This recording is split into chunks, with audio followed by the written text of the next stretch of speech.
There is a silence that only men hear. It doesn't come from the world, it comes from inside. It comes late at night when the distractions stop working and the mirror finally tells the truth. That silence is regret, not loud, not dramatic, just heavy. The kind of weight that melts a man inward. No man wakes up at 18 weak. No man is born directionless. Weakness is learned. Drift is practiced. Regret is trained into a man slowly, one ignored instinct at a time. The regret that hits men in their 30s is not about what they lost, it is about what they never built.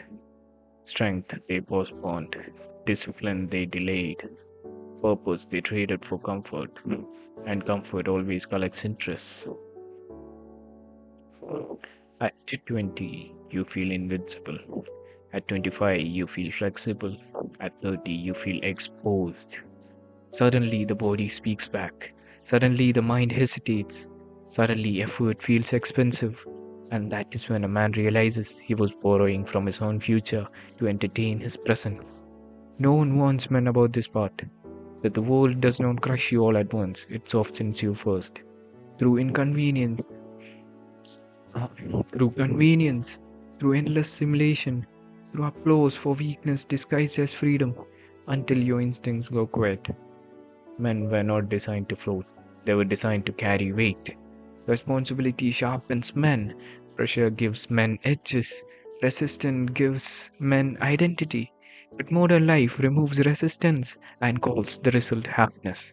That is the trap. The regret does not come when you fail, it comes when you realize you never ever truly stood for anything.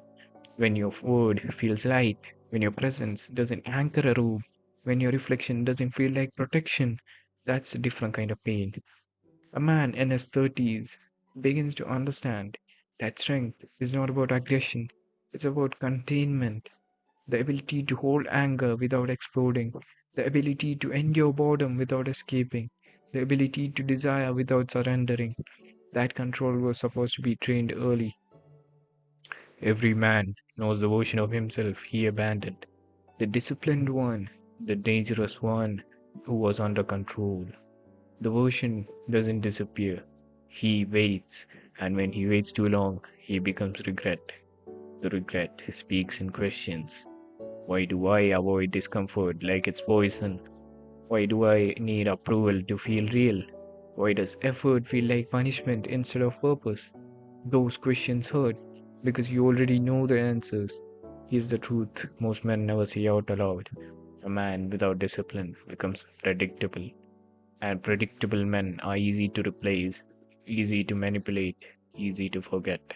Not because they lack talent, but because they lack spine.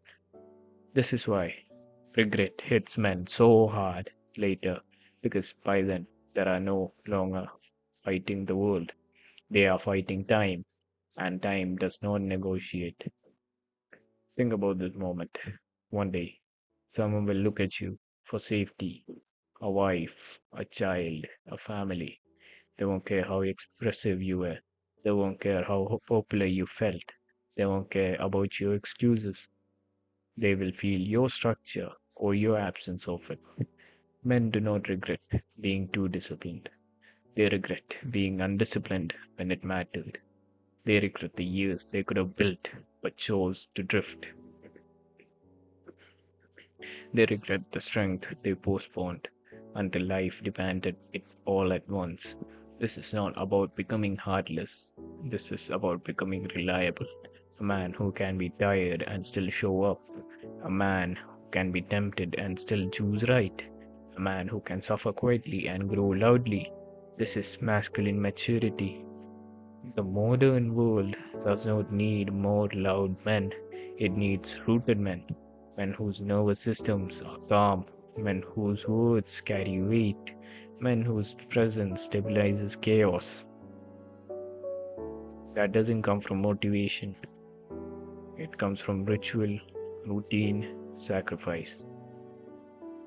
Here's a line every man crosses too late. I thought I had more time.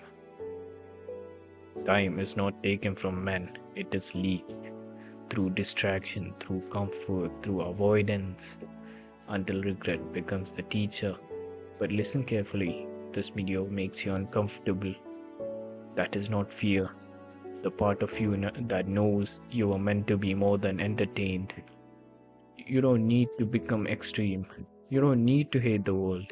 You need to outgrow weakness, quietly, daily, without applause. Because that regret hits men in their 30s is not sudden. It is the echo of years where discipline was optional. And if you are young watching this right now, you are early. That means you are dangerous if you choose to be. Do not wait for regret to force your growth. Choose discipline before pain chooses it for you. That is how men reclaim themselves. Do the hard work, especially when you don't feel like it. Mwah.